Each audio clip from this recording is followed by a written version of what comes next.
अस्सलाम वालेकुम friends, Ajmal Canada से। मेरी आज की वीडियो का टॉपिक है कि कनाडा में नई हुकूमत आने के बाद लिबरल्स की या मार्क कार्नी साहब की इमिग्रेशन के हवाले से पॉलिसी क्या होगी। इंटरेस्टिंग टॉपिक है क्योंकि लिबरल्स ने जब इंतखाबात में गए थे 2025 के इंतखाबात में गए थे तो इन्होंने बड़ा ही स्ट्रॉन्ग कमिटमेंट की थी और इमिग्रेशन को काफ़ी टाइट करने की बात की थी। इमिग्रेशन के हवाले से जो इन्होंने कमिटमेंट की थी वो मैं आपको बताता चलूँ। इन्होंने कहा था जी कि काफ़ी कंट्रोल्ड इमिग्रेशन करेंगे, हाउसेस बनाएंगे, हेल्थ केयर और एजुकेशन के को बेहतर करेंगे और उसके मुताबिक हम इकोनॉमिक इमिग्रेशन को फोकस करेंगे और हम जो क्यूबेक से बाहर या जो फ्रेंच बोलने वाले हैं उनकी पॉपुलेशन को इंक्रीज़ करेंगे, उनको लेके आएंगे मज़ीद। तो क्या वाकया ही लिबरल्स इक़्तिदार में आने के बाद इमिग्रेशन को टाइट करेंगे, इमिग्रेशन को वो सख्त करेंगे और इस पर जो है वो हाथ उसी तरह का रखेंगे जो मार्क मिलर साहब के ज़माने में था? तो इसका जवाब है हरगिज़ नहीं।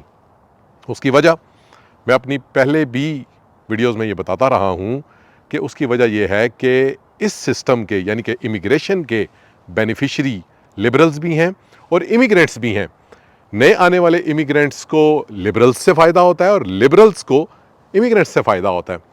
लिबरल्स को कैसे फ़ायदा होता है, इस बात का आप अंदाज़ा इस बात से लगा लें कि जो पियर पोलियर साहब हैं, जो 2 महीने पहले प्राइम मिनिस्टर के इंटरव्यू देते फिर रहे थे, वो अपनी घर की सीट हार गए हैं और उनकी घर की सीट हारने में जो एनालिसिस हुआ है उसमें जहाँ पे बहुत सारे फैक्टर सॉर्ट आउट हुए हैं, उसमें एक बड़ा फैक्टर ये है कि उनके एरिया में जो न्यू इमिग्रेंट्स हैं वो काफ़ी सारी तादाद में आए हैं और काफ़ी सारी तादाद में उनको पासपोर्ट्स मिले हैं इस ड्यूरेशन में। यानी कि पिछले 10 सालों में जब से लिबरल्स हुकूमत में आए हैं, बहुत बड़ी तादाद में जो पियर पोलियर साहब या जो कंजर्वेटिव की होम सीट थी, घर की सीट थी, उस एरिए में काफ़ी सारे न्यू इमिग्रेंट्स आए हैं। उन न्यू इमिग्रेंट्स को इसी लिबरल दौर में पासपोर्ट मिले और उन्होंने कंजर्वेटिव के अगेंस्ट वोट डाला। और मैंने पहले भी बताया था कि इमिग्रेंट्स को क्या फ़ायदा होता है। इमिग्रेंट्स को ये फ़ायदा होता है कि जब भी नया बंदा आता है तो वो उसकी जो वो लो टैक्स में आता है या लो इनकम में आता है तो उसको काफ़ी सारे बेनिफिट्स होते हैं। इनकी काफ़ी सारी ऐसी पॉलिसीज़ होती हैं जिसमें लो इनकम लोगों को फ़ायदा होता है। इनिशियली जब कोई भी इमिग्रेंट आता है वो उसकी इनकम इतनी ज़्यादा नहीं होती तो उसको काफ़ी सारी चीज़ों में उनको रिबेट्स मिल रही होती हैं, कोई टैक्स की मद में मिल रही होती है, कोई और लो इनकम की मद में उनको काफ़ी सारे बेनिफिट्स हो रहे होते हैं। तो उसका अल्टीमेट बेनिफिट इमिग्रेंट्स को होता है। और फिर दूसरी बात यह है कि इमिग्रेंट्स को अपने लोगों को बुलाना होता है, अपने रिश्तेदारों को बुलाना होता है, अपने माँ बाप को बुलाना होता है और अपने बाकी लोगों को बुलाना होता है। तो उनको जो लिबरल्स की पॉलिसीज़ बड़ा सूट करती हैं। अब क्या लिबरल्स अपनी जो कमिटमेंट्स उन्होंने दी थी उसी के साथ जाएंगे? बात यह है कि वो तो इलेक्शन जीतने के लिए उन्होंने काफ़ी सारी कमिटमेंट की थी, लेकिन क्या वो ऐसा कर पाएंगे? वो ऐसा हरगिज़ नहीं करेंगे। वो अपनी पॉलिसीज़ को बतदरीज नरम करेंगे।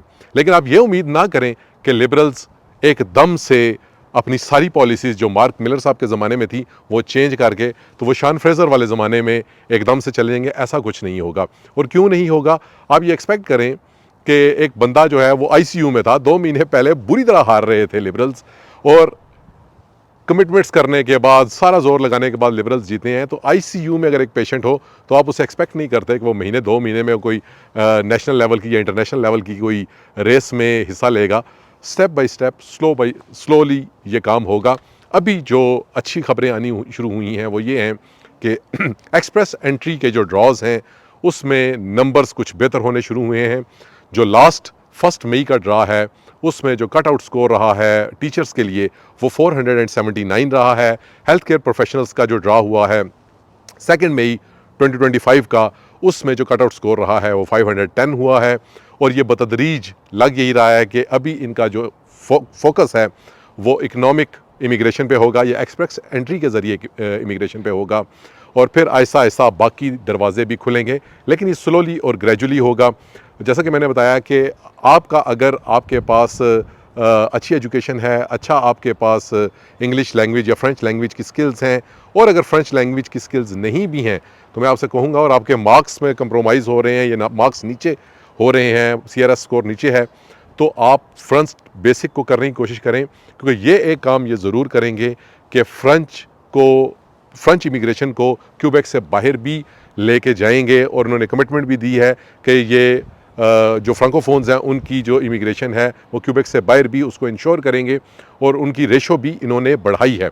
और इसका मतलब ये है कि अगर कोई भी बंदा जिसका CRS स्कोर कम है वो अगर फ्रेंच स्पीकिंग में बेसिक्स में कुछ अपने आप को बेहतर करता है तो वो उसका चांस बन सकता है, हेल्थ केयर में चांस बन सकता है, टीचर्स का चांस बन सकता है, इकनॉमिक इमिग्रेशन में काफ़ी चांस बन सकता है।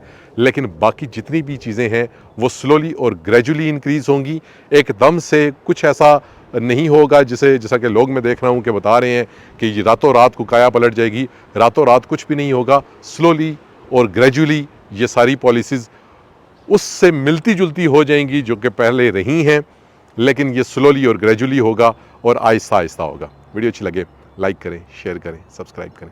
Thank you.